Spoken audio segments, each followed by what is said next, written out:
భగవద్గీతలో ఉన్న 18 అధ్యాయాలు 18 యోగాలలో 1 నుండి 6 వరకు ఉన్న అధ్యాయాలను కర్మషట్కము అంటారు. దీనిలో 3వ అధ్యాయం కర్మయోగం. కర్మయోగం మొదటి శ్లోకంలో అర్జునుడు శ్రీకృష్ణుడిని ఇలా ప్రశ్నిస్తున్నాడు. అర్జున ఉవాచ జ్యాయసి చేత్కర్మణస్తే మతా బుద్ధిర్జనార్దన తత్కిం కర్మణి ఘోరే మాం నియోజయసి కేశవ వ్యామిశ్రేణేవ వాక్యేన బుద్ధిం మోహయసీవ మే తదేకం వద నిశ్చిత్యేన శ్రేయోహమాప్నుయాం. అర్జునుడు ఇలా అడుగుతున్నాడు, ఓ జనార్దన, జ్ఞానం అనేది కర్మ కంటే శ్రేష్టమైనదైతే మరి నన్ను ఈ ఘోరమైన యుద్ధం ఎందుకు చేయమంటున్నావు? నీ అస్పష్టమైన ఉపదేశంతో నా బుద్ధి అయోమయంలో పడిపోయింది. దేని వలన అయితే నాకు అత్యుత్తమ శ్రేయస్సు కలుగుతుందో దయచేసి ఆ ఒక్క మార్గాన్ని నిశ్చయాత్మకంగా ఉపదేశించుము. పరమాత్మ మొదటగా మరణం లేని ఆత్మ యొక్క జ్ఞానాన్ని బోధించాడు. తరువాత అర్జునుడికి తన క్షత్రియ ధర్మాన్ని గుర్తు చేసి తన విధిని నిర్వర్తించడం ద్వారా కీర్తిని, ఉత్తమ లోకాలను పొందవచ్చని చెప్పాడు. తన క్షత్రియ వృత్తి ధర్మాన్ని నిర్వర్తించమని అర్జునుడిని ప్రేరేపించిన పిదప శ్రీకృష్ణుడు ఒక ఉన్నతమైన తత్వాన్ని తెలియజేశాడు. అదే కర్మయోగ శాస్త్రం. అర్జునుడిని కర్మఫల త్యాగం చేయమన్నాడు. ఈ పద్ధతిలో బంధనం సృష్టించే కర్మలు బంధనాశనం చేసే కర్మలుగా మారతాయి. కర్మఫలాలపై ఆసక్తి లేకుండా పనులను ఆచరించే శాస్త్రాన్ని బుద్ధియోగము అని వివరించాడు. అంటే ప్రాపంచిక దురాకర్షణలకు ప్రభావితం కాకుండా మనస్సుని స్థిరమైన బుద్ధి చేత నియంత్రించాలి మరియు బుద్ధిని ఆధ్యాత్మిక విజ్ఞానం ద్వారా అచంచలమైనదిగా తయారు చేసుకోవాలి. కర్మలను త్యజించమని చెప్పలేదు గాని ఆ కర్మల నుండి వచ్చే ఫలాలపై ఆసక్తిని త్యజించమన్నాడు. దానిని సరిగా అర్థం చేసుకొని అర్జునుడు కర్మ కన్నా జ్ఞానమే ఉత్తమమైనదైనప్పుడు తను ఈ భయంకరమైన యుద్ధం చేయటం అనే కర్తవ్యాన్ని ఎందుకు చేయాలి అనుకున్నాడు. శ్రీ భగవాను వాచ లోకేస్మిన్ వివిధా నిష్ఠా పురా ప్రోక్తా మయానఘ జ్ఞానయోగేన సాంఖ్యానాం కర్మయోగేన యోగినాం. భగవంతుడు ఈ విధంగా ఉపదేశిస్తున్నాడు. ఓ పాపరహితుడా, భగవత్ ప్రాప్తికి గల 2 మార్గములు ఇంతకు పూర్వమే చెప్పాను. ధ్యాన నిష్ఠయందు ఆసక్తి గల వారికి జ్ఞాన మార్గము, పనుల పట్ల ఆసక్తి గల వారికి కర్మ మార్గము. శ్రీకృష్ణుడు ఆధ్యాత్మిక పరిపూర్ణత కొరకు 2 మార్గములను ఉపదేశించాడు. మొదటిది విశ్లేషణాత్మక అధ్యయనం ద్వారా ఆత్మ యొక్క నిజ స్వభావాన్ని మరియు అది శరీరము నుండి ఎలా వేరైనదో తెలుసుకోవడం. ఇది సాంఖ్యయోగం. తత్వ విచారణ దృక్పథం ఉన్నవారు, మేధో విశ్లేషణ ద్వారా ఆత్మజ్ఞానాన్ని తెలుసుకునేవారు ఈ మార్గం వైపు మొగ్గు చూపుతారు. రెండవది భగవంతునిపై భక్తి భావనతో పనిచేయటం. ఇది బుద్ధియోగం. అలా పనిచేయటం అంతఃకరణాన్ని శుద్ధి చేస్తుంది. దాంతో స్వచ్ఛమైన మనస్సులో జ్ఞానం సహజంగానే వృద్ధి నొంది అది జ్ఞానోదయ స్థితి వైపుకు దారితీస్తుంది. ఆధ్యాత్మిక పథంలో ఆసక్తి ఉన్నవారిలో ధ్యానము పట్ల మొగ్గు చూపేవారుంటారు మరియు కర్మల పట్ల ఆసక్తి ఉన్నవారు కూడా ఉంటారు. కాబట్టి ఆత్మకి భగవత్ ప్రాప్తి అభిలాష ఉన్నప్పటి నుండి ఈ 2 మార్గాలు ఉన్నాయి. తన ఉపదేశం అన్ని రకాల జనులకు ఉద్దేశించబడింది కాబట్టి శ్రీకృష్ణుడు ఈ 2 గురించి వివరిస్తున్నాడు. న కర్మణామనారంభాత్ నైష్కర్మ్యం పురుషోస్నుతే నచ సన్యసనాదేవ సిద్ధిం సమధిగచ్చతి. మనుష్యుడు కర్మలను ఆచరింపకుండా ఉండి కర్మబంధముల నుండి విముక్తి పొందలేడు. అలాగే కేవలం బాహ్య సన్యాసము ద్వారా జ్ఞానసిద్ధిని పొందజాలడు. కేవలం కర్మలను ఆచరించకుండా ఉన్నంత మాత్రాన కర్మ ఫలితాల నుండి ముక్తి లభించదు. మనస్సు ప్రాపంచిక లాభాపేక్ష ఆలోచనలు చేస్తూనే ఉంటే మానసిక పని కూడా కర్మగా పరిగణించబడుతుంది గనుక భౌతిక కర్మ మాదిరిగానే అది కూడా కర్మబంధాలలో కట్టివేస్తుంది. నిజమైన కర్మయోగి కర్మఫలాలపై మమకార ఆసక్తులు లేకుండా పనిచేయడం నేర్చుకోవాలి. దీనికి బుద్ధి యందు జ్ఞానాన్ని పెంపొందించుకోవడం అవసరం. కాబట్టి కర్మయోగములో కూడా తత్వజ్ఞానం అవసరం. ప్రపంచాన్ని త్యజించి సన్యాసి అయిపోయినంత మాత్రాన సాంఖ్యయోగి జ్ఞానోదయ స్థితిని పొందలేడు. భౌతిక ఇంద్రియార్థ వస్తువులను త్యజించినా మనస్సులో మలినాలు ఉన్నంతకాలం నిజమైన జ్ఞానం కలుగదు. పూర్వపు చింతలను పదే పదే ఆలోచించడం మనస్సుకు ఉన్న లక్షణం. అలాంటి పునరాలోచన మనస్సులో ఒక బాటగా తయారై కొత్త ఆలోచనలు కూడా అనివార్యముగా అదే పథంలో ప్రవహిస్తాయి. పాత అలవాటు ప్రకారం ప్రాపంచికముగా మలినమైన మనస్సు ఒత్తిడి, ఆందోళన, భయము, ద్వేషము, ఈర్ష్య, మమకారం వంటి అనేక ప్రాపంచిక భావావేశాలకు లోనవుతూనే ఉంటుంది. ఈ విధంగా కేవలం బాహ్యమైన భౌతిక సన్యాసంతో సంపూర్ణ జ్ఞానోదయం అనేది మలిన మనస్సులో ప్రకాశించదు. దానితో పాటుగా దానికి అనుగుణమైన అంతఃకరణ శుద్ధి చేసే చర్యలు ఉండాలి. కాబట్టి సాంఖ్యయోగములో కూడా కర్మలు అవసరమే. తత్వజ్ఞానం లేకుండా ఉన్న భక్తి కేవలం మానసిక అభిమానం. అలాగే భక్తి లేకుండా ఉన్న తత్వజ్ఞానం మేధస్సుతో చేసే ఊహాగానాలు. నహి కశ్చిత్ క్షణమపి జాతు తిష్టత్య కర్మకృత్ కార్యతే హ్యవసః కర్మ సర్వః ప్రకృతి జైర్గుణైః.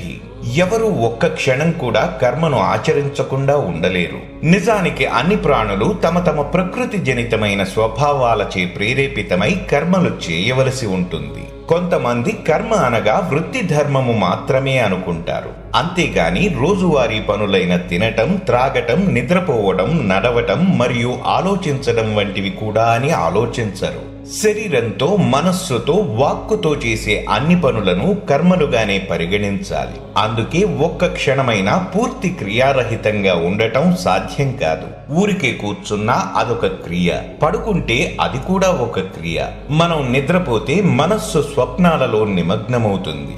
గాఢ నిద్రలో కూడా గుండె మరియు ఇతర శారీరక అవయవాలు పనిచేస్తూనే ఉంటాయి. కాబట్టి మనుష్యులకు పూర్తి క్రియారహిత స్థితి అసాధ్యమని శ్రీకృష్ణుడు వివరిస్తున్నాడు. ఎందుకంటే ఈ యొక్క శరీరము, మనస్సు, బుద్ధి వ్యవస్థ తన యొక్క స్వీయ త్రిగుణములైన సత్వ, రజో, తమో గుణముల చేతనే ఏదో ఒక పని చేయడానికి ప్రేరేపింపబడుతుంది. శ్రీమద్ భాగవతంలో ఈ విధంగా వివరించబడింది. ఎవ్వరూ కూడా ఏ పని చేయకుండా ఒక్క క్షణమైనా ఉండలేరు. ప్రతివారు తమ ప్రకృతి గుణములచే ప్రేరేపింపబడి అప్రయత్నంగా కర్మలు చేస్తారు. కర్మేంద్రియాణి సంయమ్య య ఆస్తే మనసా స్మరన్ ఇంద్రియార్థాన్ విమూఢాత్మా మిథ్యాచారః స ఉచ్యతే. బాహ్యమైన కర్మేంద్రియములను అదుపులో ఉంచినా మనస్సులో మాత్రం ఇంద్రియ విషయములపైనే చింతన చేస్తూ ఉండేవారు తమను తాము మోసం చేసుకునేవారు. అలాంటి వారు కపటులనబడతారు. సన్యాసి జీవన శైలికి ఆకర్షింపబడి ప్రజలు తమ వృత్తిని విడిచిపెట్టినా ఇంద్రియ విషయముల మీద మానసిక వైరాగ్యం ఏర్పడదు. బాహ్యంగా ఆధ్యాత్మిక శైలిని ప్రదర్శించినా అంతర్గతంగా తుచ్చమైన మనోభావాలతో జీవించే స్థితిలో ఉంటారు. కాబట్టి ఒక కపట సన్యాసిగా జీవించడం కన్నా బాహ్య ప్రపంచంలోని పోరాటాలని ఎదుర్కొంటూ కర్మయోగిగా జీవించడమే మేలు. బాహ్యంగా ఇంద్రియ విషయములను త్యజించినా మనస్సులో మాత్రం వాటి గురించి ఆలోచిస్తూ ఉండేవారు కపటులని, తమని తామే మోసం చేసుకునేవారని శ్రీకృష్ణుడు ఈ శ్లోకంలో వివరిస్తున్నాడు. యస్త్వింద్రియాణి మనసా నియమ్యారభతేర్జున కర్మేంద్రియైః కర్మయోగమసక్తః స విశిష్యతే. కాని అర్జున, తమ జ్ఞానేంద్రియములను మనస్సుతో అదుపు చేసి కర్మేంద్రియములతో మమకార ఆసక్తులు లేకుండా పనిచేసే కర్మయోగులు నిజంగా ఎంతో శ్రేష్ఠులు. కర్మయోగం అన్న పదంలో రెండు ప్రధానమైన విషయములున్నాయి. కర్మ వృత్తి ధర్మాలు మరియు యోగం భగవంతునితో సంయోగం. కర్మయోగి అంటే తన ప్రాపంచిక ధర్మాలను నిర్వర్తిస్తూ మనస్సును భగవంతుని యందే నిలిపేవాడు. అలాంటి కర్మయోగికి అన్ని రకాల పనులు చేస్తూనే ఉన్న కర్మబంధాలు అంటవు. ఎందుకంటే వ్యక్తిని కర్మ సిద్ధాంత బంధానికి కట్టిపడేసేది కర్మఫలాలపై ఆసక్తియే గాని చేసే కర్మలు కావు. కర్మయోగికి కర్మఫలాలపై మమకారం ఉండదు. అదేవిధంగా ఒక కపట సన్యాసి క్రియలను త్యజించినా మమకారం విడిచిపెట్టడు. కాబట్టి కర్మ సిద్ధాంత బంధానికి కట్టుబడిపోతాడు. గృహస్థు జీవనంలో ఉండి కర్మయోగము ఆచరణ చేసేవాడు మనస్సులో ఇంద్రియ విషయములపైనే చింతన చేసే కపట సన్యాసి కన్నా ఎంతో ఉత్తముడని శ్రీకృష్ణుడి వివరణ.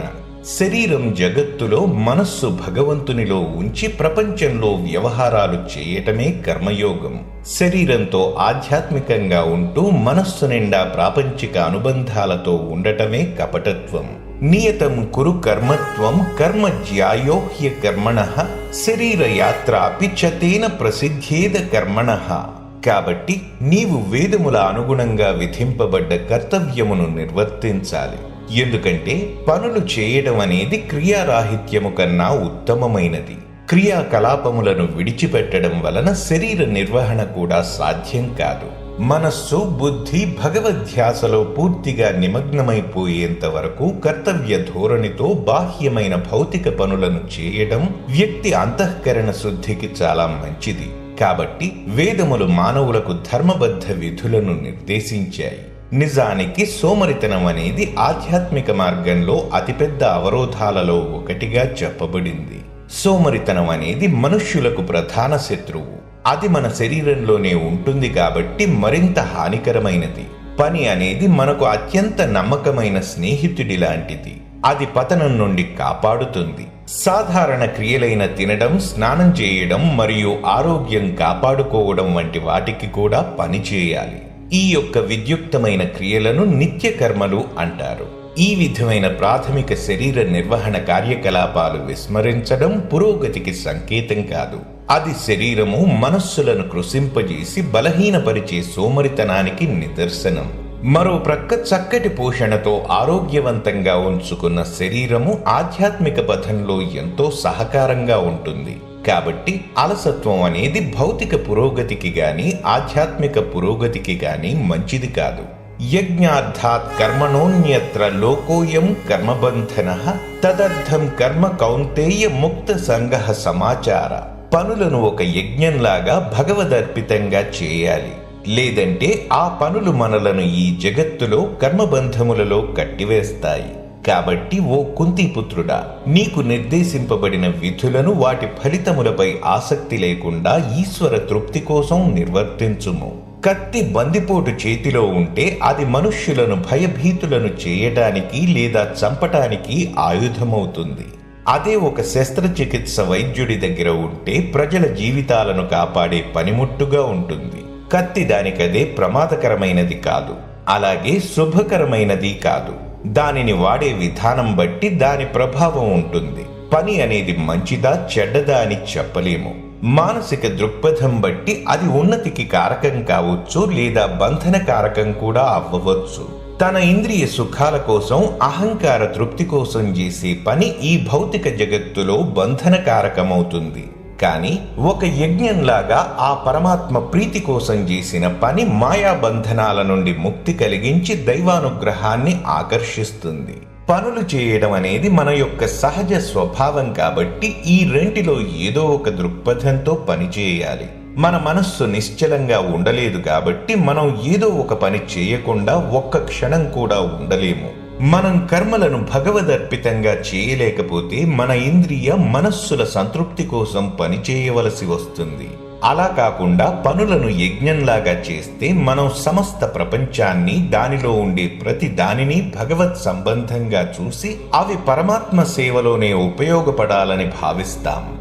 సహయజ్ఞాః ప్రజాః సృష్ట్వా పురోవాచ ప్రజాపతిః అనేన ప్రసవిష్యధ్వమేష వోస్త్విష్ట కామధుక్.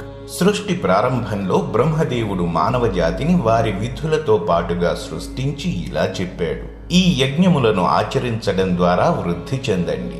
ఇవే మీ సమస్త కోరికలను తీరుస్తాయి. ప్రకృతిలో ఉన్న సమస్త ద్రవ్యములు భగవంతుని సృష్టి వ్యవస్థలో అంతర్గత భాగములే. అన్ని అంశములు సహజంగానే తమ మూల భాగము నుండి గ్రహిస్తాయి, దానికి తిరిగి ఇస్తాయి. సూర్యుడు భూమికి నిలకడ కలిగించి ప్రాణుల జీవనానికి అవసరమైన వేడిని, వెలుగును ప్రసాదిస్తాడు. భూమి తన మట్టి నుండి మన పోషణ కోసం ఆహారం తయారు చేయడమే గాక నాగరిక జీవనశైలి కోసం ఎన్నో ఖనిజాలను తన గర్భంలో దాచుకుంది. వాయువు మన శరీరంలో జీవశక్తిని కలిగిస్తుంది మరియు శబ్ద తరంగ శక్తి ప్రసరణకు దోహదపడుతుంది. మానవులమైన మనం కూడా భగవంతుని యొక్క సమస్త సృష్టి వ్యవస్థలో అంతర్గత భాగాలనే. మనం పీల్చే గాలి, నడిచే నేల, త్రాగే నీరు, వచ్చే వెలుతురు ఇవన్నీ సృష్టిలో ప్రకృతి ప్రసాదించిన కానుకలే. మన జీవన నిర్వహణ కోసం వీటన్నింటినీ వాడుకుంటున్నప్పుడు వ్యవస్థ కోసం మనం చేయవలసిన విధులు కూడా ఉంటాయి. విధింపబడిన కర్తవ్యములను భగవత్ సేవలాగా చేయడం ద్వారా ప్రకృతి యొక్క సృష్టి చక్రంలో మనం తప్పకుండా పాలు పంచుకోవాలి. ఆయన మన నుండి కోరుకునే యజ్ఞం అదే. మనం ఆ పరమాత్మ కోసం యజ్ఞం చేస్తే మన స్వప్రయోజనం సహజంగానే నెరవేరుతుంది. దేవాన్ భావయతానేన తే దేవా భావయంతు వహ పరస్పరం భావయంతః శ్రేయః పరమవాప్స్యథ. మీ యజ్ఞముల ద్వారా దేవతలు ప్రీతి చెందుతారు. దేవతల మనుష్యుల పరస్పర సహకారం వలన అందరికీ శ్రేయస్సు, సౌభాగ్యం కలుగుతుంది. ఈ విశ్వం యొక్క నిర్వహణకు దేవతలు అధికారులు. భగవంతుడు ఈ విశ్వాన్ని నిర్వహించే తన పనిని వారి ద్వారా చేస్తాడు. ఈ దేవతలు భౌతిక జగత్తు యొక్క పరిధిలోనే ఉంటారు. అవే స్వర్గాది ఉన్నతలో కాదు. దేవతలు అంటే భగవంతుడు కారు. వారు మన వంటి ఆత్మలే. ప్రపంచ వ్యవహారాలు నడిపించటానికి నిర్దిష్టమైన పదవులలో ఉంటారు. మన ప్రభుత్వంలోని ఒక్కో పరిధికి ఒక్కో అధికారిలాగా ఈ ప్రపంచ వ్యవహారాలు అజమాయిషీ చేయటానికి అగ్నిదేవుడు, వాయుదేవుడు, వరుణదేవుడు, ఇంద్రుడు వంటి వారు పదవులను అధిరోహించి ఉంటారు. గత జన్మలలో చేసిన పుణ్యకార్యముల ఫలముగా ఎంపిక చేయబడిన జీవాత్మలు ఈ పదవులలో ఉండి విశ్వం యొక్క వ్యవహారాలు నడిపిస్తాయి. వీరే దేవతలు. దేవతలను సంతృప్తిపరచడానికి వేదాలు ఎన్నో రకాల కర్మకాండలను, ప్రక్రియలను చెప్పాయి. ప్రతిఫలంగా దేవతలు భౌతిక అభ్యుదయం కలిగిస్తారు. మనం చెట్టు వేరు దగ్గర నీరు పోస్తే ఆ నీరు పువ్వులకు, ఫలములకు, ఆకులకు, కొమ్మలకు, చిగురులకు ఎలా చేరుతుందో అదే విధంగా మనం చేసే యజ్ఞం ఆ భగవంతుని సంతోషం కోసం చేసినప్పుడు అప్రయత్నపూర్వకంగా దేవతలు కూడా సంతోషిస్తారు. ప్రీతి నొందిన దేవతలు భౌతిక ప్రకృతి మూలభూతములను జీవులకు అనుకూలంగా మార్చడం ద్వారా తిరిగి వారికి సంపత్తి, సౌభాగ్యాన్ని కలిగిస్తారు. ఇష్టాన్ భోగాన్ హి వో దేవా దాస్యంతే యజ్ఞ భావితాః తైర్దత్తాన ప్రదాయైభ్యో యో భుంక్తేస్తేన ఏవ సహా. యజ్ఞములు చేయడం వలన తృప్తి చెందిన దేవతలు జీవిత నిర్వహణకు అవసరమైన అన్నింటినీ ప్రసాదిస్తారు. తమకు ఇవ్వబడిన దానిని దేవతలకు తిరిగి నివేదించకుండా తామే అనుభవించేవారు నిజానికి దొంగలే. ఈ విశ్వం యొక్క వేరువేరు ప్రక్రియల నిర్వహణాధికారులైన దేవతలే మనకు వర్షం, గాలి, పంటలు, చెట్లు, చేమలు, ఖనిజములు, సారవంతమైన నేల వంటివి ప్రసాదిస్తారు. వారి నుండి వీటన్నింటినీ పొందిన మనం వారికి రుణపడి ఉండాలి. దేవతలు తమ ధర్మాన్ని నిర్వర్తిస్తారు. అలాగే మనం కూడా మన ధర్మాన్ని సరైన దృక్పథంలో నిర్వర్తించాలని వారు ఆశిస్తారు. దేవతలందరూ ఆ దేవుని సేవకులే కాబట్టి ఎవరైనా భగవంతుని అర్పితంగా యజ్ఞం చేస్తే వారందరూ ప్రీతి చెంది ఆ జీవాత్మకి అనుకూలంగా ఉండే భౌతిక పరిస్థితులను కలిగించి సహకరిస్తారు. ప్రకృతి ప్రసాదించిన ఈ కానుకలని ఈశ్వర సేవ కోసం కాకుండా మన భోగం కోసమే అన్నట్లుగా పరిగణిస్తే అది దొంగ మనస్తత్వం అవుతుంది. యజ్ఞశిష్టాసినః సంతో ముచ్యంతే సర్వకిల్బిషైః భుంజతే తే త్వఘం పాపాయే పచంత్యాత్మ కారణాత్. యజ్ఞములో మొదట నివేదించగా మిగిలిన ఆహారమునే భుజించే ఆధ్యాత్మిక మనసున్న సత్పురుషులు సర్వ పాపముల నుండి ముక్తులవుతారు. తమ భోగమునకే అన్నం వండుకునేవారు పాపమునే భుజింతురు. వైదిక సంప్రదాయంలో ఆహారాన్ని భగవంతుని నివేదన కోసమే అన్న దృక్పథంతోనే వండేవారు. ఆహార పదార్థాలన్నీ కొంచెం కొంచెం ఒక పళ్ళెంలో ఉంచి భగవంతుడిని వాటిని స్వీకరించమని శాబ్దిక లేక మానసిక ప్రార్థన చేస్తారు. అలా నైవేద్యం చేసిన తరువాత ఆ పళ్ళెంలో ఉన్న ఆహారం ప్రసాదంగా పరిగణించబడుతుంది. ఆ పళ్ళెంలో ఇంకా పాత్రలలో ఉన్న ఆహారం భగవద్ అనుగ్రహముగా పరిగణించబడి ఆ దృక్పథంలోనే భుజించబడుతుంది. ముందుగా భగవంతునికి నైవేద్యం చేసి తినటం వలన మన పాపముల నుండి ముక్తి కలుగుతుంది. అలా కాకుండా భగవంతునికి నివేదన చేయకుండా అన్నం తినేవారు పాపం చేస్తున్నట్లే అని శ్రీకృష్ణుడు పేర్కొంటున్నాడు. మన ఇంద్రియ భోగం కోసమే తింటే ప్రాణహాని వలన కలిగే కర్మబంధాలలో చిక్కుకుంటాము. యజ్ఞంలో భగవత్ నివేదన చేయగా మిగిలిన ఆహారాన్ని భుజించినప్పుడు ఆ దృక్పథం మారుతుంది. మన శరీరాన్ని భగవంతుని సొత్తుగా, దాన్ని భగవంతుని సేవ కోసం ఉపయోగించటానికి మన సంరక్షణలో ఉంచబడినట్లు పరిగణిస్తాము. అనుమతించబడిన ఆహారాన్ని ఆయన అనుగ్రహంగా శరీర పోషణ కోసము స్వీకరిస్తాము. ఈ మనోభావంతో ఆ ప్రక్రియ అంతా పవిత్రమవుతుంది. అన్నాద్భవంతి భూతాని పర్జన్యాదన్న సంభవః యజ్ఞాద్భవతి పర్జన్యో యజ్ఞ కర్మ సముద్భవః. ప్రాణులన్నీ ఆహారం వలననే జీవిస్తాయి. ఆహారం వర్షము వలన ఉత్పన్నమవుతుంది. యజ్ఞములు చేయడం వలన వానలు కురుస్తాయి. నిర్దేశింపబడిన కర్తవ్యముల ఆచరణచే యజ్ఞము జనిస్తుంది. శ్రీకృష్ణుడు ఈ శ్లోకంలో ప్రకృతి చక్రాన్ని వివరిస్తున్నాడు. వర్షం వలన ధాన్యం ఉత్పన్నమవుతుంది. ధాన్యం భుజించబడి రక్తముగా మారుతుంది. రక్తము నుండి వీర్యము జనిస్తుంది. వీర్యమే మానవ శరీర సృష్టికి బీజం. మానవులు యజ్ఞములు చేస్తారు. వీటిచే ప్రీతి నొందిన దేవతలు వానలు కురిపిస్తారు. అలా ఈ చక్రం కొనసాగుతూనే ఉంటుంది. కర్మ బ్రహ్మోద్భవం విద్ధి బ్రహ్మాక్షర సముద్భవం తస్మాత్ సర్వగతం బ్రహ్మ నిత్యం యజ్ఞే ప్రతిష్ఠితం. మానవుల విహిత కర్మలు వేదములలో చెప్పబడ్డాయి మరియు వేదములు ఆ భగవంతుని నుండి వ్యక్తమయ్యాయి. కాబట్టి సర్వవ్యాపి అయిన భగవంతుడు నిత్యము యజ్ఞ కార్యములలో స్థితుడై ఉంటాడు. వేదములు భగవంతుని శ్వాస నుండి వెలువడ్డాయి. ఈ సనాతనమైన వేదములలో మనుష్యుల విధులను ఆ భగవంతుడే స్వయంగా వివరించాడు. ఈ విధులు ఏ విధంగా తయారు చేయబడ్డాయంటే వాటిని నిర్వర్తించడం ద్వారా ప్రాపంచికంగా కూరుకుపోయిన మనుష్యులు నెమ్మదిగా తమ వాంఛలను నియంత్రణ చేసుకుని తమని తాము తమోగుణం నుండి రజోగుణానికి, రజోగుణం నుండి సత్వగుణానికి ఉద్ధరించుకోవడం నేర్చుకోవచ్చు. ఈ విధులు యజ్ఞంలాగా ఆయనకే అంకితం చేయడానికి నిర్దేశింపబడ్డాయి. కాబట్టి భగవంతుని అర్పితముగా పవిత్రం చేయబడిన విధులు దైవికంగా భగవత్ సంబంధముగా ఉండి భగవంతునితో అభేదంగా ఉంటాయి. ఏవం ప్రవర్తితం చక్రం నానువర్తయతీహ యః అఘాయురింద్రియారామః మోఘం పార్థ సజీవతి.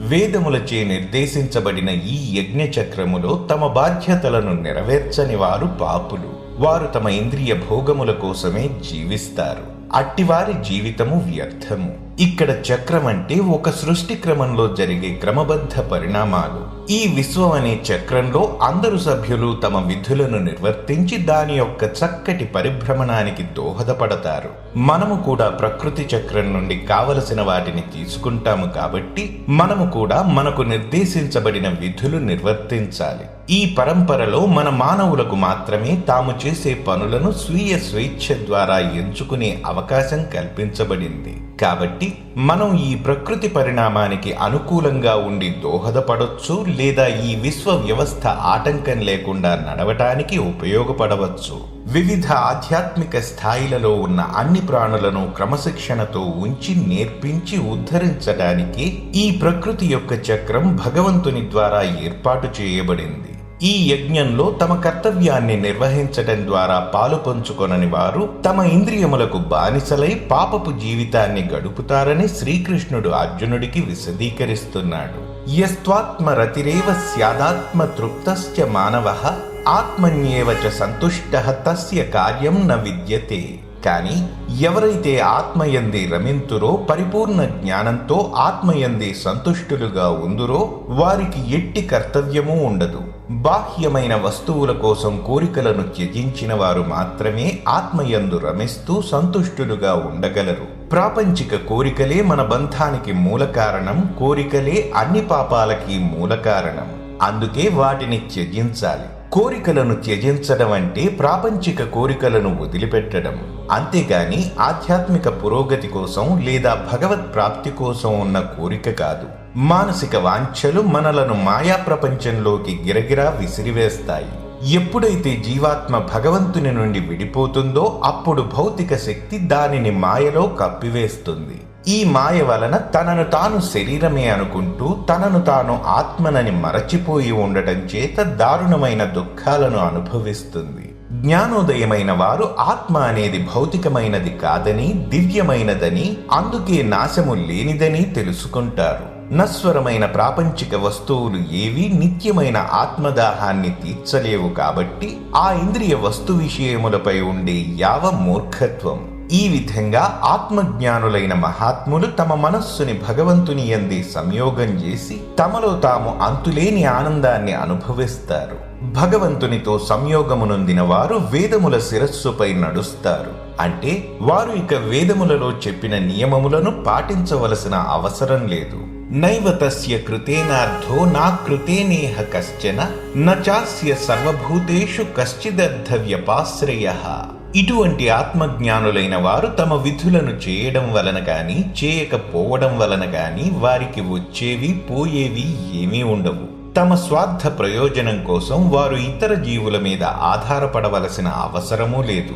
జ్ఞానోదయమైన మహాత్ములు అలౌకిక ఆత్మస్థాయిలో ఉంటారు. వారి యొక్క ప్రతి పని కూడా భగవత్ సేవలో అతీంద్రియమైనదే. కాబట్టి శారీరక స్థాయిలోనున్న ప్రాపంచిక జనులకు వారి వర్ణాశ్రమ ధర్మముల ప్రకారం సూచింపబడిన విధులు అటువంటి వారికి వర్తింపవు. జ్ఞానోదయమైన జీవాత్మలు పరిశుద్ధ మనస్సు కలిగి భగవంతుని యందే రమిస్తూ ఉండే స్థాయిని చేరుకుంటారు. ఇటువంటి మహాత్ములు నేరుగా భక్తి యందే పూర్తి ఆధ్యాత్మిక కర్మల యందే నిమగ్నమై ఉంటారు. అంటే ధ్యానం, అర్చన, కీర్తన, గురుసేవ వంటివి. ఇటువంటి జీవాత్మలు తమ ప్రాపంచిక కర్తవ్యములను త్యజిస్తే అది పాపం అనిపించుకోదు.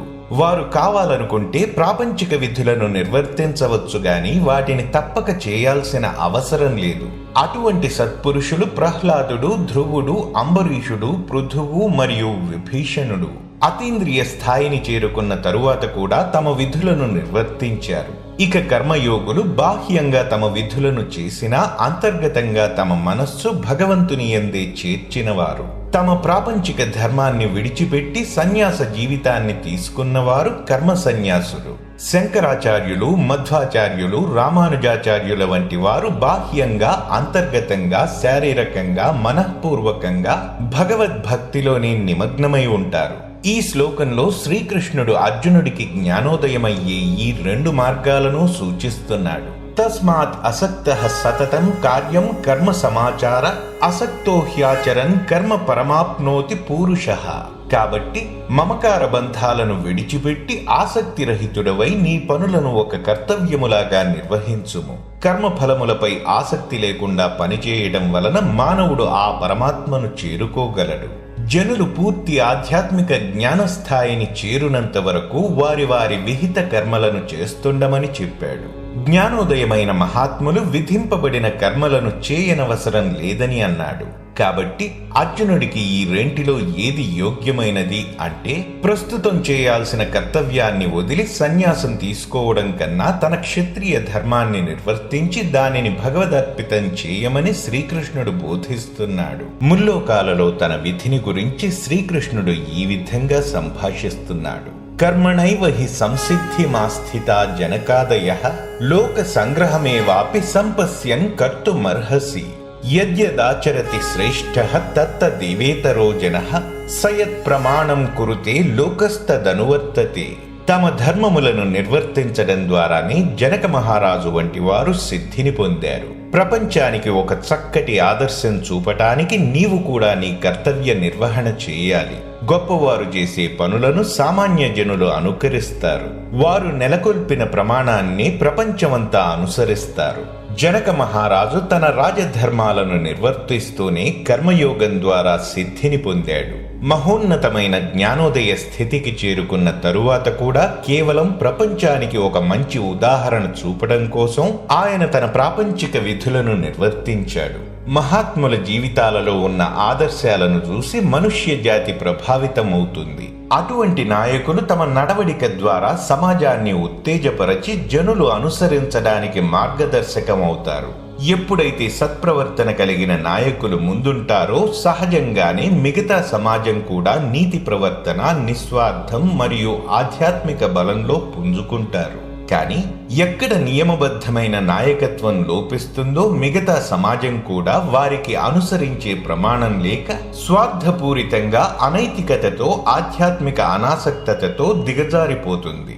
ఒక గొప్ప నాయకుడు కర్మయోగిగా ఉంటే ఆయనను అనుసరించేవారు కనీసం తమ కర్మలను చేస్తూ బాధ్యతలను విధిగా నిర్వర్తిస్తారు. అది తమ మనస్సుని, ఇంద్రియములను నియంత్రణలో ఉంచుకోవడానికి మరియు నెమ్మదిగా ఆధ్యాత్మిక స్థాయిలో ఉన్నత దశను చేరుకోవడానికి దోహదపడుతుంది.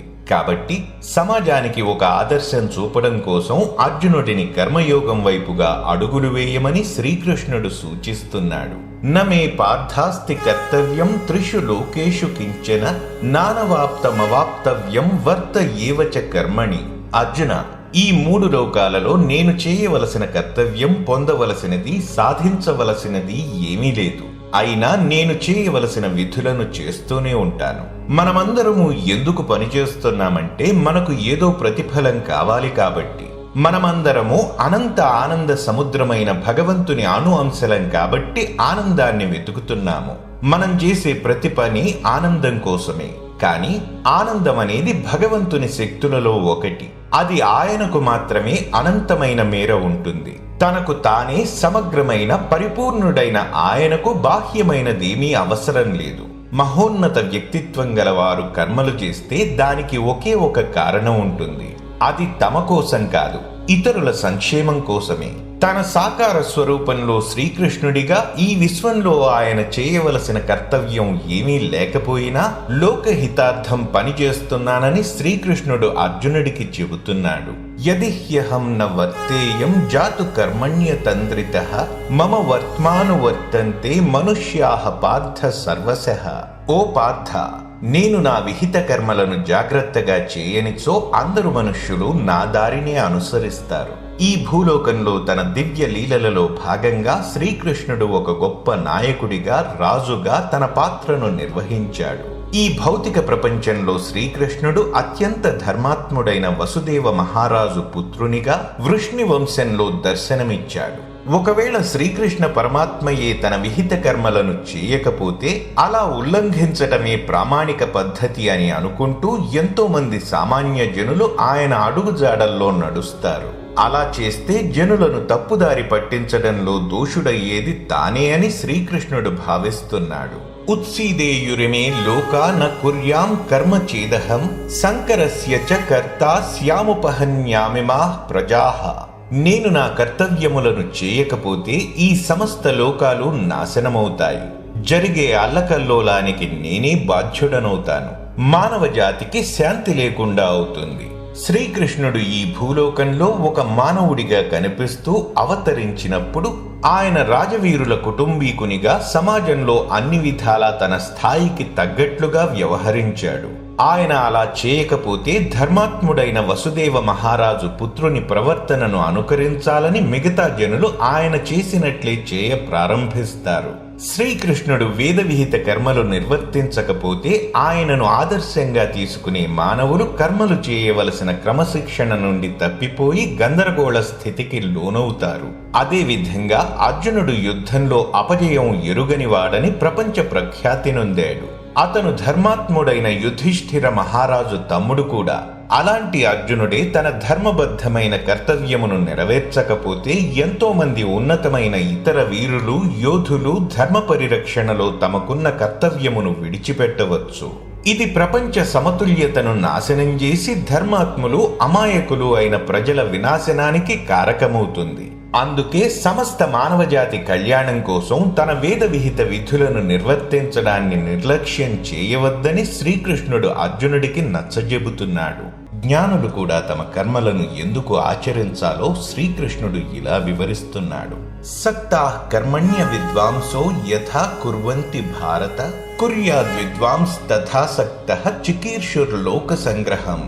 ఓ భరతవంశీయుడా, అజ్ఞానులు కర్మఫలముల యందు ఆసక్తితో తమ విధులను నిర్వర్తించినట్లుగా జ్ఞానులు కూడా లోకహితం కోసం, జనులకు సరైన మార్గదర్శకం చేయడం కోసం తమ కర్మలను ఆచరించాలి. శారీరక దృక్పథంలోనే ఉండి ప్రాపంచిక సుఖాల పట్ల ఆసక్తి కలిగి వైదిక కర్మకాండల పట్ల పూర్తి విశ్వాసము కలిగి ఉన్నవారు అజ్ఞానులు, అవివేకులు అనబడతారు. ఎందుకంటే వారికి పుస్తక జ్ఞానం ఉన్నా వారు భగవత్ ప్రాప్తియే అంతిమ లక్ష్యమని అర్థం చేసుకోరు. అలాంటి అమాయకులు బద్ధకము, శంక లేకుండా తమ కర్తవ్యమును జాగ్రత్తగా శాస్త్రోక్తముగా నిర్వర్తిస్తారు. వైదిక ధర్మాలను, కర్మకాండలను చేయడం వలన వారు కోరుకున్న భౌతిక ప్రతిఫలం లభిస్తుందని వారికి పూర్తి విశ్వాసం ఉంటుంది. ఇంద్రియ విషయముల పట్ల వైరాగ్యం కలుగనంత వరకు, భగవత్ విషయంలో శ్రద్ధ ఏర్పడనంత వరకు కర్మలను ఆచరిస్తూనే ఉండాలి. ఎలాగైతే అజ్ఞానులు విశ్వాసంతో కర్మలు చేస్తుంటారో అలాగే జ్ఞానులు తమ పనులను శ్రద్ధతో భౌతిక ప్రతిఫలాల కోసం కాకుండా సమాజానికి ఆదర్శం చూపడానికి చేయాలి. అంతేగాక ప్రస్తుతం అర్జునుడు చేయవలసినది ధర్మయుద్ధం. కాబట్టి సమాజ శ్రేయస్సు కోసం అర్జునుడు క్షత్రియ వీరునిగా తన కర్తవ్యాన్ని నిర్వహించాలి. న బుద్ధిభేదం జనయేదజ్ఞానాం కర్మ సంగినాం జోషయేత్ సర్వకర్మాణి విద్వాం యుక్తః సమాచరన్. కర్మలను ఆచరించకుండా ప్రేరేపించడం ద్వారా ఫలాసక్తితో కర్మలను చేసే అజ్ఞానుల బుద్ధిని జ్ఞానులు భ్రమకు గురిచేయరాదు. అంతేగాక జ్ఞానోదయ స్థితిలో తమ విధులను నిర్వర్తిస్తూ అజ్ఞానులకు కూడా విహిత కర్మలను చేయడానికి స్ఫూర్తినివ్వాలి. గొప్ప వ్యక్తులు మరింత ఎక్కువ బాధ్యత కలిగి ఉంటారు, ఎందుకంటే సాధారణ ప్రజలు వారిని అనుసరిస్తారు. కాబట్టి అజ్ఞానులను మరింత పతనానికి గురి చేసే ఎలాంటి మాటలను చేతలను జ్ఞానులు చేయరాదని శ్రీకృష్ణుడు సూచిస్తున్నాడు. జ్ఞానులు అజ్ఞానులకి అర్థం కాని ఉన్నత స్థాయి ఉపదేశం చెబుతూ వారి విధులను విడిచిపెట్టమని ఎన్నటికీ చెప్పరాదు. సాధారణంగా ప్రాపంచిక దృక్పథంలో ఉన్న ప్రజలు కేవలం 2 పద్ధతులనే పరిగణనలోకి తీసుకుంటారు. అయితే ఫలాసక్తితో కష్టపడి పనిచేయడం లేదా అన్ని పనులు శ్రమతో కూడినవి, కష్టతరమైనవి, ఇంకా పాపిష్టివి అంటూ వాటన్నింటినీ విడిచిపెట్టడానికి చూస్తారు. ఈ 2 పద్ధతులలో తప్పించుకునే పద్ధతి కన్నా ఫలాసక్తితో పనిచేయడమే ఎంతో మేలైనది. కాబట్టి వైదిక జ్ఞానంతో ఉన్న ఆధ్యాత్మిక వివేకవంతులు అజ్ఞానులకు కూడా తమ విధులను చక్కగా శ్రద్ధతో నిర్వర్తించేలా స్ఫూర్తినివ్వాలి. అమాయకుల మనస్సులు వ్యాకులపడి కలత చెందితే వారికి పని చేయడం మీద విశ్వాసం పోయే ప్రమాదం ఉండవచ్చు. ఒక ప్రక్క పనులు ఆపి మరో ప్రక్క జ్ఞానం వృద్ధి చెందక అజ్ఞానులు రెంటికీ చెడిపోతారు. ప్రకృతే క్రియమాణాని గుణై కర్మాణి సర్వశః అహంకార విమూఢాత్మ కర్తాహమితి మన్యతే. అన్ని కార్యములు కూడా ప్రకృతి త్రిగుణముల చేతనే చేయబడతాయి. కాని అజ్ఞానంలో జీవాత్మ తను ఈ శరీరమే అన్న భ్రమతో తనే కర్తను అని అనుకుంటుంది. ప్రపంచంలో సహజ సిద్ధంగా జరిగే పరిణామాలు మనం నిర్దేశించినవి కావని, అవి ప్రకృతిచే చేయబడినవని మనం గుర్తించాలి. ప్రకృతి నుండి తయారైన ఈ శరీరం ప్రకృతిలో భాగమే. కావున ప్రకృతి శక్తియే అన్ని పనులకు కర్త. ప్రబలమైన అహంకార పట్టులో ఆత్మ తనను తాను ఈ శరీరమే అనుకుంటుంది. అందుకే కర్తృత్వ భావన మాయలో ఉండిపోతుంది. స్థిరమైన జీవాత్మ కదిలే ప్రకృతియే తాననుకుంటుంది. అందుకే చేసే క్రియలకు తానే కర్త అనుకుంటుంది. ఆత్మ ఈ అహంకారాన్ని వదిలి భగవంతునికి శరణాగతి చేసిన మరుక్షణం తను కర్తను కానని తెలుసుకుంటుంది. అయితే జీవాత్మ తానే స్వయంగా కర్మలను చేయకపోయినా అది ఇంద్రియ మనోబుద్ధులు చేసే క్రియలను మార్గదర్శకం చేస్తుంది. మనస్సు, శరీర వ్యవస్థ చేసే పనులకు జీవాత్మయే బాధ్యత వహించవలసి ఉంటుంది. ఎందుకంటే ఇంద్రియములు మనస్సు, బుద్ధి, ఆత్మ ద్వారా వచ్చే ప్రేరణతో పనిచేస్తాయి. తత్వవిత్తు మహాబాహో గుణకర్మ విభాగయోహో గుణాగుణేషు వర్తంత ఇతి మత్వా న సజ్జతే. ఓ మహాబాహువులున్న అర్జున, జ్ఞానులు జీవాత్మను గుణములు, కర్మల నుండి వేరుగా చూస్తారు. ఇంద్రియములు మనస్సు రూపంలో ఉన్న గుణములు ఇంద్రియ గ్రాహ్య విషయ వస్తు రూపంలో కదులుతున్నవని తెలుసుకుని వాటి యందు ఆసక్తులు కారు. అహంకారంచే భ్రమకు లోనై తమను తాము శరీరమే అనుకునేవారు తామే కర్తలమనుకుంటారు.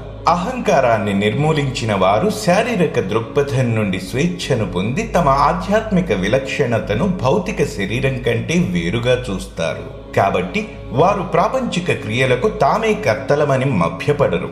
బదులుగా ప్రతి కార్యకలాపం 3 గుణముల కదలిక వలననే జరుగుతున్నదని తలుస్తారు. ఇటువంటి భగవత్ప్రాప్తి నొందిన మహాత్ములు భగవంతుడే అన్నీ చేస్తున్నాడనుకుంటే సామాన్య ప్రజలు తామే చేస్తున్నామనుకుంటారు. ప్రకృతే గుణ సమ్మూఢాః సజ్జంతే గుణకర్మసు తాన కృత్స్నవిదో మందాన్ కృత్స్నవిన్న విచాలయేత్. గుణముల ప్రవృత్తిచే భ్రమకు లోనైన వారు వారి కర్మఫలముల యందు ఆసక్తులవుతారు. కాని ఈ సత్యములను అర్థం చేసుకున్న జ్ఞానులు ఇది తెలియని అజ్ఞానులను కలవరపరచరాదు. మరి జీవాత్మ అనేది గుణములు, వాటి ప్రవృత్తి కంటే భిన్నమైనది. ప్రకృతి గుణములచే భ్రమకు లోనై వారే కర్తలమని అనుకుంటారు. ప్రకృతి యొక్క త్రిగుణములచే పూర్తిగా సమ్మోహితులై వారు ఇంద్రియ, శారీరక, మానసిక ఆనందం కోసమే పనిచేస్తూ ఉంటారు.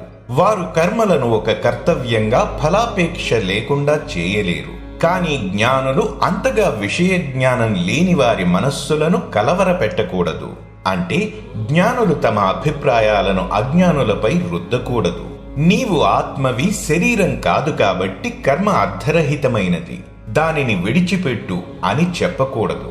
వారు అజ్ఞానులకు తమ విహిత కర్మలను చేస్తుండమని ఉపదేశిస్తూ నెమ్మదిగా మమకారాసక్తి అతీత స్థితిని చేరుకోవడానికి సహకరించాలి. ఆధ్యాత్మిక విషయ జ్ఞానం ఉన్నవారికి అది లేని వారికి ఉన్న తేడాని వివరించిన తరువాత శ్రీకృష్ణుడు అజ్ఞానుల మనస్సును కలవరపరచరాదని గంభీరమైన హెచ్చరిక చేస్తున్నాడు. కర్మల నుండి విముక్తులవ్వాలంటే ఏం చేయాలో శ్రీకృష్ణుడు ఇలా వివరిస్తున్నాడు. మయి సర్వాణి కర్మాణి సన్యస్యాధ్యాత్మ చేతస నిరాశీర్ నిర్మమో భూత్వా యుధ్యస్వ విగతజ్వరః.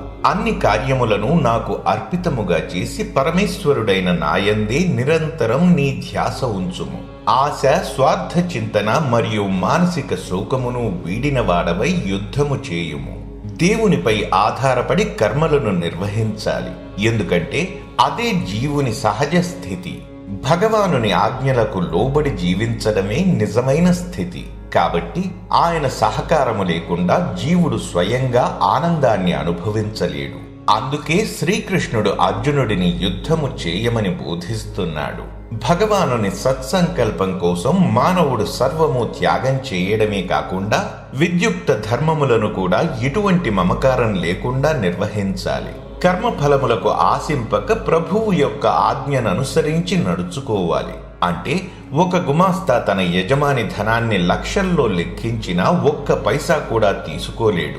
ఆ విధంగానే ఈ జగత్తు ఏ వ్యక్తికి చెందినది కాదు. ప్రతి మానవుడు తన గుణము మరియు స్థితిని అనుసరించి ఒక ప్రత్యేకమైన కర్మను అనుసరించాల్సి ఉంటుంది. ఆ కర్మను భగవదర్పితం చేసినట్లయితే ముక్తిని పొందగలడు. ఏమే మతమిదం నిత్యమనుతిష్ఠంతి మానవాః శ్రద్ధావంతో నసూయంతో ముచ్యంతే తేపి కర్మభిః. పూర్తి శ్రద్ధ, విశ్వాసంతో దోష విచారణ లేకుండా నా ఈ బోధను పాటించేవారు కామ్యకర్మ బంధముల నుండి విముక్తులవుతారు. భగవద్గీతలోని ఉపదేశాలను విశ్వాసంతో స్వీకరించి వాటిని శ్రద్ధగా పాటిస్తే కలిగే ఫలితాలను శ్రీకృష్ణుడు బోధిస్తున్నాడు. సత్యాన్ని తెలుసుకుని మన జీవితాలను మార్చుకోవడమే మనం చేయవలసిన విశేష ధర్మం. అలా చేయడం వలన కామం, క్రోధం, లోభం, ఈర్ష్య, మాయ అనబడే మానసిక రోగాలు తొలగిపోతాయి. ఏ త్వేతదభ్యసూయంతో నానుతిష్ఠంతి మే మతం సర్వజ్ఞాన విమూఢాంస్తాన్ విద్ధి నష్టాన చేతసః. కాని నా ఈ బోధనలో లోపాలను వెతికేవారు జ్ఞానం, విచక్షణలు లోపించి ఈ సిద్ధాంతములను నిర్లక్ష్యము చేసి తమ భ్రష్టత్వాన్ని కోరి తెచ్చుకుంటారు. మన ప్రాపంచికమైన బుద్ధి అసంఖ్యాకమైన దోషాలతో ఉంటుంది. కాబట్టి ఆయన ఉపదేశ ఔన్నత్యాన్ని గాని దాని ప్రయోజనాన్ని గాని అన్నిసార్లు అర్థం చేసుకోలేము. భగవద్గీతలో అర్థమయ్యే భాగాన్ని మనస్ఫూర్తిగా స్వీకరించి అవగతం చేసుకోవడమే కాక నిగూఢమైన అర్థం కాని విషయాలు భవిష్యత్తులో అర్థమవుతాయని ఆశిస్తూ నమ్మకంతో శ్రీకృష్ణుడిపై విశ్వాసముంచాలి. కానీ అహంకారం అనేది ప్రాపంచిక బుద్ధికి ఎప్పుడూ ఉండే ఒక దోషం. అది మనం అర్థం చేసుకోలేని దాన్ని తప్పుగా చూపిస్తుంది. ఈ విషయంపై విచక్షణ జ్ఞానం లేనివారు తమ వినాశనాన్ని తామే కొని తెచ్చుకుంటారు. వారు శాశ్వతమైన మోక్ష మార్గాన్ని తిరస్కరించి జనన మరణ చక్రంలో పడి తిరుగుతుంటారు. సదృశం చేష్టతే స్వస్యాహ ప్రకృతే జ్ఞానవానపి ప్రకృతిం యాంతి భూతాని నిగ్రహః కిం కరిష్యతి. వివేకవంతులు కూడా తమ ప్రకృతి స్వభావాన్ని అనుసరించి పనులు చేస్తారు. అన్ని ప్రాణులు తమ తమ సహజ ప్రవృత్తికి అనుగుణంగా నడుచుకుంటాయి. దీనిని నిగ్రహించడం వల్ల ఏమి ప్రయోజనం? జనులు తమ తమ సహజ స్వభావాలచే ప్రేరేపించబడి తమ వ్యక్తిగత ప్రవృత్తికి అనుగుణంగా నడుచుకుంటారు. ఎటువంటి వారైనా సరే అనంతమైన పూర్వజన్మ సంస్కారాలని, ఈ జన్మ యొక్క ప్రారబ్ధ కర్మని, వారి మనోబుద్ధుల యొక్క ప్రత్యేక లక్షణాలని కలిగి ఉంటారు. గత అలవాట్లు, స్వభావాల బలీయమైన శక్తిని నిగ్రహించడం చాలా కష్టంగా అనిపిస్తుంది. అలాంటప్పుడు దానిని భగవంతుని దిశగా కేంద్రీకరిస్తే అది ఆధ్యాత్మిక పురోగతికి ఉపయోగపడుతుంది. అర్జునుడు ఒక క్షత్రియ యోధుడు కాబట్టి తన స్వభావమే యుద్ధానికి ప్రేరేపిస్తుంది. తనలో సహజంగా జనించే ఆలోచనే దానికి ప్రోద్బలాన్ని కలిగిస్తుంది. మన లక్ష్యాలను ప్రాపంచిక భోగాల నుండి తప్పించి భగవత్ప్రాప్తి దిశగా మార్చడం ద్వారా మనం కలిగి ఉండే సహజ స్వభావాన్ని పవిత్రం చేసుకోవాలి. ఇంద్రియస్యేంద్రియస్యార్థే రాగద్వేషౌ వ్యవస్థితౌ తయోర్న వశమాగచ్చేత్ తౌ హ్యస్య పరిపంథినౌ. ఇంద్రియములు సహజంగానే ఇంద్రియ విషయములపై రాగద్వేషములు కలిగి ఉంటాయి. కానీ వాటికి వశము కాకూడదు. ఎందుకంటే ఇవే మనకు ప్రతిబంధకములు మరియు శత్రువులు. మన భౌతిక శరీరం ఉన్నంతకాలం దాని నిర్వహణ కోసం ఇంద్రియ విషయములను ఉపయోగించుకోవాలి. పూర్వజన్మ సంస్కారములు అన్ని ప్రాణుల మీద తీవ్రమైన ప్రభావాన్ని చూపిస్తాయి. అవి సహజంగానే ఇంద్రియ విషయముల వైపుగా పరుగులు తీస్తాయి. వాటి యొక్క పరస్పర సహచర్యం సుఖదుఖ అనుభూతులను కలుగజేస్తుంది. మనస్సు ఇంద్రియ విషయముల ద్వారా కలిగే ఆనంద దుఃఖాలను నిత్యం స్మరిస్తూ ఉంటుంది. మనకు ఆనందాన్ని, సుఖాన్ని కలిగించే వాటి మీద చింతన మనస్సుకి వాటి మీద ఆసక్తి కలిగేలా చేస్తుంది. అదే విధంగా దుఃఖ హేతువుల మీద చింతన ద్వేషాన్ని కలిగిస్తుంది. మనం ప్రాపంచిక విధులను నిర్వర్తించేటప్పుడు మనకు అన్ని రకాల అనుకూల, ప్రతికూల పరిస్థితులు ఎదురవుతాయి.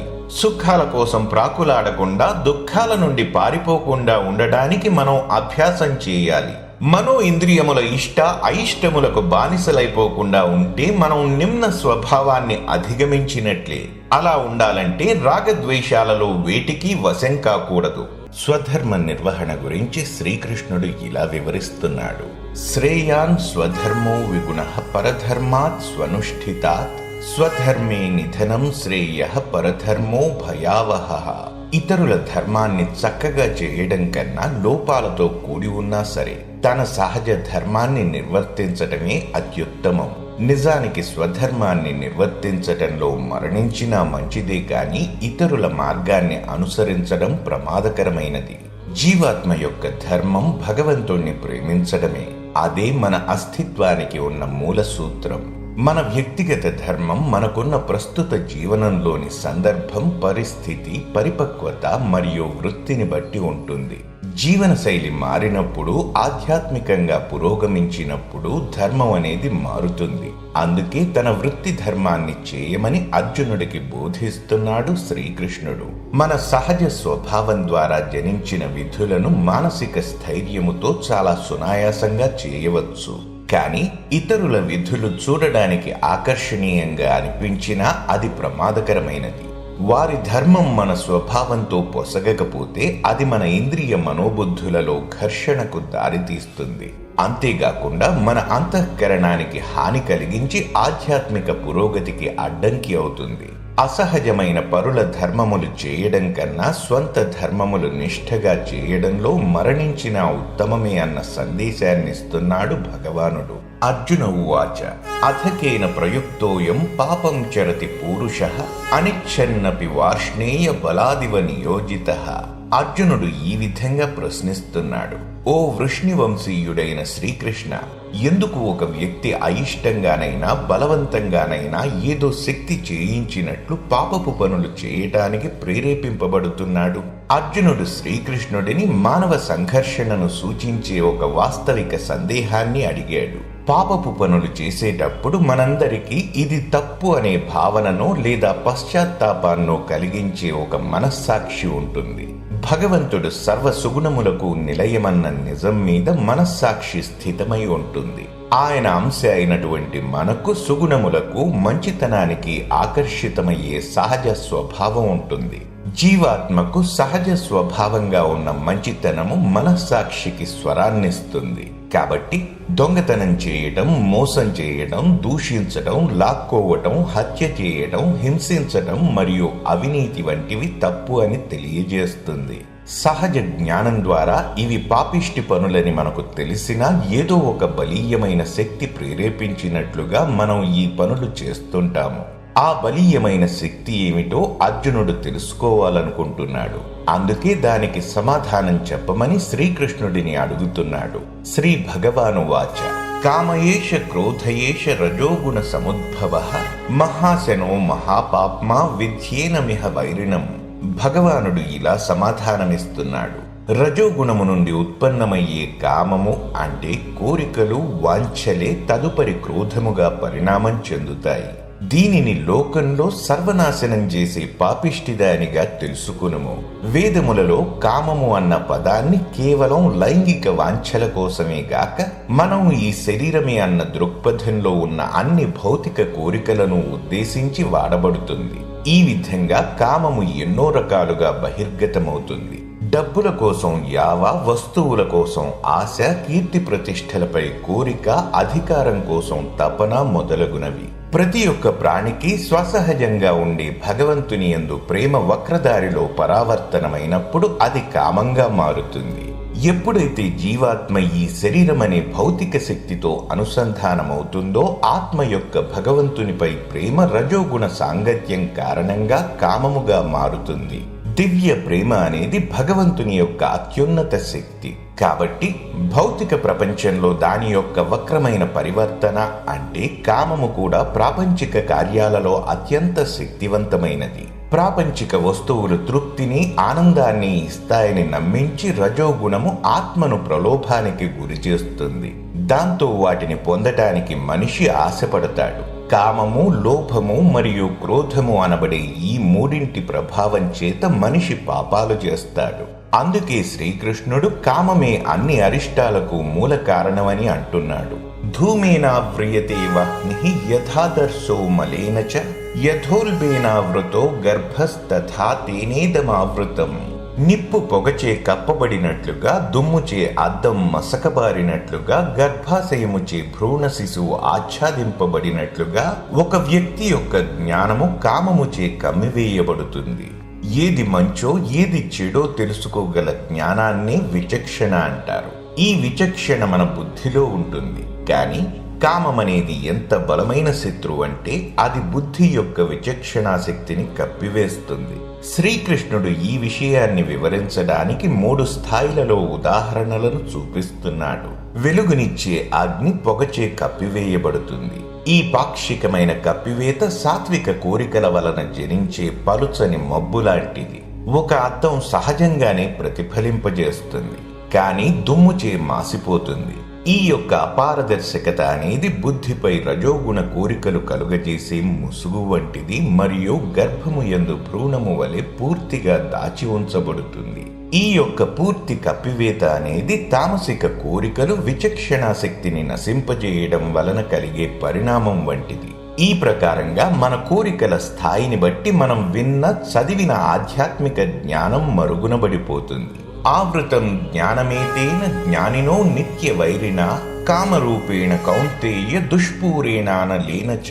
ఓ కుంతిపుత్రుడా, అత్యంత వివేకవంతుల జ్ఞానం కూడా కోరికల రూపంలో ఉన్న శత్రువుచే కప్పివేయబడుతుంది. ఇది ఎప్పటికీ తృప్తిపరచలేనిది, అగ్నిలాగా మండుతూనే ఉంటుంది. ఈ శ్లోకంలో కామము అంటే కోరిక, దుష్పూరేణ అంటే తనివి తీరనివి, అనల అంటే ఎన్నటికీ చల్లారనిది అనే పదాలున్నాయి. ఇవి ఎంతో ప్రభావితమైనవి. కోరిక అనేది జ్ఞానుల విచక్షణా శక్తిని వశపరుచుకుని దానిని తీర్చటానికి ఆశ చూపుతుంది. కానీ ఆ మంటని ఆర్పడానికి ఎంత ప్రయత్నిస్తే అది అంత ఉద్ధృతితో మండుతుంది. కోరిక అనేది ఆర్పలేని అగ్నిలాగా మండుతూనే ఉంటుంది. అది ఎప్పటికీ ఎవ్వరికీ సుఖాన్నివ్వలేదు. దానిని దుఃఖానికి మూలహేతు అని తెలుసుకుని త్యజించేవారు వివేకవంతులు. కానీ ఈ జ్ఞాన రహస్యాన్ని అర్థం చేసుకోలేని వారు రజోగుణ కారణమైన కోరికలను తీర్చుకోవడానికే ప్రయత్నిస్తుంటారు. ప్రాపంచిక విషయాల కోసం వృధా ప్రయాసతో తమ జీవితాన్ని వ్యర్థం చేసుకుంటారు. దుఃఖహేతువులైన కామమును ఎలా నిర్మూలించాలో శ్రీకృష్ణుడు ఇలా వివరిస్తున్నాడు. ఇంద్రియాణి మనోబుద్ధిరస్యాధిష్టానముచ్యతే ఏతైర్విమోహయత్యేష జ్ఞానమావృత్య దేహినం. ఇంద్రియములు, మనస్సు, బుద్ధి అనేవి కోరికల మూలస్థానంగా చెప్పబడుతుంది. వాటి ద్వారా అది వ్యక్తి జ్ఞానాన్ని మరుగుపరుస్తుంది మరియు జీవాత్మని భ్రమకు గురి చేస్తుంది. కామము నివసించే స్థానాలను వెల్లడి చేయటం ద్వారా శ్రీకృష్ణుడు ఇప్పుడు వాటిని నియంత్రించే పద్ధతి ఒకటుందని వివరిస్తున్నాడు. ముట్టడి చేసే ముందుగా శత్రువు యొక్క కోటని గుర్తించాలి. ఇంద్రియములు, మనస్సు, బుద్ధులలో నుండి కామము తన ఆధిపత్యాన్ని జీవాత్మపై చెలాయిస్తుంది. ఈ కామ ప్రభావంచే బాహ్య విషయములను ఇంద్రియములు కోరుతాయి. దాంతో ఇంద్రియములు మనస్సుని పిచ్చి పట్టేటట్లు చేస్తాయి. మనస్సు బుద్ధిని తప్పుదారి పట్టిస్తుంది.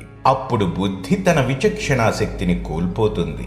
బుద్ధి మసకబారినప్పుడు వ్యక్తి చిత్తభ్రాంతికి లోనై కామానికి వశుడై దాన్ని తీర్చుకోవడానికి ఏదైనా చేస్తాడు. ఈ ఇంద్రియములు, మనస్సు, బుద్ధి అనే పరికరములు తమంత తామే చెడ్డవి కాదు. అవి మనకు భగవత్ ప్రాప్తికి సహకరించడానికి ప్రసాదించబడ్డాయి. కానీ మనమే కామానికి వాటిపై ముట్టడి చేసి వశపరుచుకునే అనుమతినిస్తున్నాము. తస్మాత్ త్వమింద్రియాణ్యాదౌ నియమ్య భరతర్షభ పాప్మానం ప్రజహిహ్యేనం జ్ఞాన విజ్ఞాన నాశనం. కాబట్టి ఓ భరత శ్రేష్ఠుడా, మొదట్లోనే ఇంద్రియములను నియంత్రణలోనికి తెచ్చి జ్ఞాన విజ్ఞానములను నశింపజేసే ఈ పరమ పాపిష్టి కామమనే శత్రువును నిర్మూలించు. అన్ని అరిష్టములకు మూల కారణమైన కామాన్ని ఎలా అధిగమించాలో శ్రీకృష్ణుడు వివరిస్తున్నాడు. కామము మానవ ఆత్మోద్ధరణకు ఎంతో హానికరమైనది. కామము యొక్క నిక్షేప స్థానాన్ని గుర్తించి మొదట ఈ ఇంద్రియముల కోరికలను నిగ్రహించాలి. అలా కాకుండా వాటిని పెంచితే అది మన దుఃఖాలకు మూల కారణమవుతుంది. వాటిని నిర్మూలించడం శాంతికి మార్గం. శారీరక ఇంద్రియ విషయముల కొరకై కోరికలను మనమే సృష్టించుకుంటాము. తరువాత వాటిచే ఉద్విగ్నతకు లోనవుతాము. మనకు కావలసిన వస్తువు చేజిక్కిన తరువాత మనంత మనమే సృష్టించుకున్న రోగం నిర్మూలించబడుతుంది. దాన్నే మనం ఆనందం అనుకుంటాము. కానీ మనలను మనం జీవాత్మగా పరిగణించుకుంటే ఆత్మ ఆనందమే మన లక్ష్యమైతే ఈ ప్రాపంచిక కోరికలను త్యజించడం సులువవుతుంది. ఇంద్రియాణి పరన్యాహు ఇంద్రియేభ్యః పరం మనః మనసస్తు పరా బుద్ధి యో బుద్ధే పరతస్తు సహ. స్థూల శరీరం కన్నా ఇంద్రియములు ఉన్నతమైనవి. ఇంద్రియముల కన్నా మనస్సు ఉన్నతమైనది. మనస్సు కన్నా ఉన్నతమైనది బుద్ధి. బుద్ధి కన్నా మరింత ఉన్నతమైనది ఆత్మ. ఒక తక్కువ స్థాయి అస్తిత్వాన్ని దాని యొక్క ఉన్నతమైన అస్తిత్వం చేత నియంత్రించవచ్చు. ఈ శరీరం స్థూల పదార్థంతో తయారయ్యింది.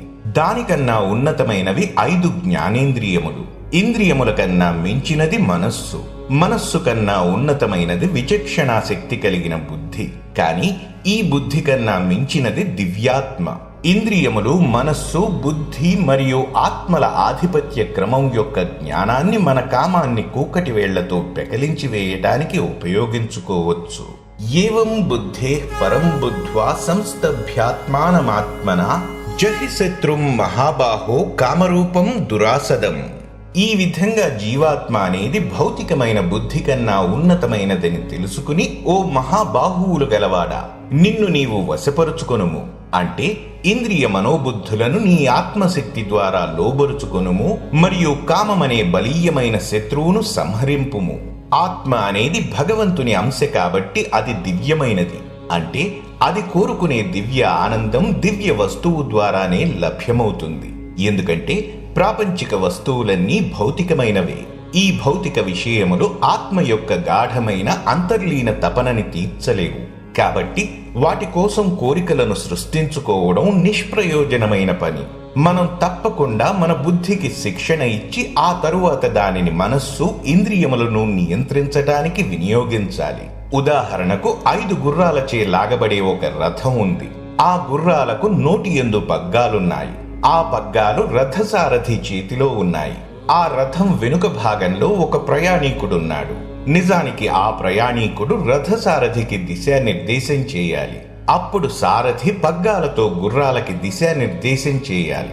కానీ ప్రయాణీకుడు నిద్రపోతే గుర్రాలు తమ ఇష్టానుసారం నడుస్తాయి. ఈ ఉపమానంలో రథం అంటే శరీరం, గుర్రాలనేవి 5 ఇంద్రియములు, గుర్రాల నోటి యందు ఉన్న పగ్గాలు మనస్సు, రథసారథి బుద్ధి, వెనుక కూర్చున్న ప్రయాణీకుడు శరీరంలో ఉన్న జీవాత్మ.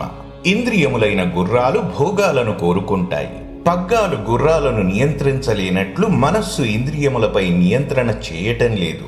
సారథి పగ్గాల లాగుడుకు వశమైనట్లు బుద్ధి మనస్సుకు వశమైపోతుంది. కాబట్టి భౌతికంగా బద్ధుడై ఉన్న స్థితిలో అయోమయానికి గురై ఉన్న జీవాత్మ బుద్ధిని సరియైన దిశలో నడిపించలేదు. ఆ విధంగా రథం ఎటు పోవాలన్న విషయాన్ని ఇంద్రియములే నిర్దేశిస్తాయి. ఇంద్రియ సుఖములను జీవాత్మ పరోక్షంగా అనుభవిస్తుంది. కానీ అవి దానికి సంతృప్తినివ్వలేవు. ఈ రథంలో కూర్చుని ఉన్న జీవాత్మ అలా అనంతకాలం నుండి భౌతిక ప్రపంచంలో తిరుగుతూనే ఉన్నాడు. ఒకవేళ జీవాత్మ తన ఉన్నతమైన స్వభావంతో మేల్కొని చురుగ్గా వ్యవహరిస్తే బుద్ధిని సరియైన దిశలో పెట్టవచ్చు. అప్పుడు బుద్ధి తక్కువ స్థాయి అస్తిత్వాలైన మనస్సు, ఇంద్రియములను సరిగ్గా నియంత్రిస్తుంది. ఓం తత్సదితి శ్రీమద్భగవద్గీతా సూపనిషత్సు బ్రహ్మ విద్యాయాం యోగశాస్త్రే శ్రీకృష్ణార్జున సంవాదే కర్మయోగో నామ తృతీయోధ్యాయః. శ్రీమద్ భగవద్గీతలోని కర్మషట్కం 3వ అధ్యాయం కర్మయోగంలోని 43 శ్లోకాలు సంపూర్ణం. ఇక మన తదుపరి వీడియోలో కర్మషట్కములోని 4వ అధ్యాయం జ్ఞాన కర్మ సన్యాస యోగంలో శ్రీకృష్ణుడు వివరించిన నిగూఢ సత్యాలను తెలుసుకుందాము. కృష్ణం వందే జగద్గురుం.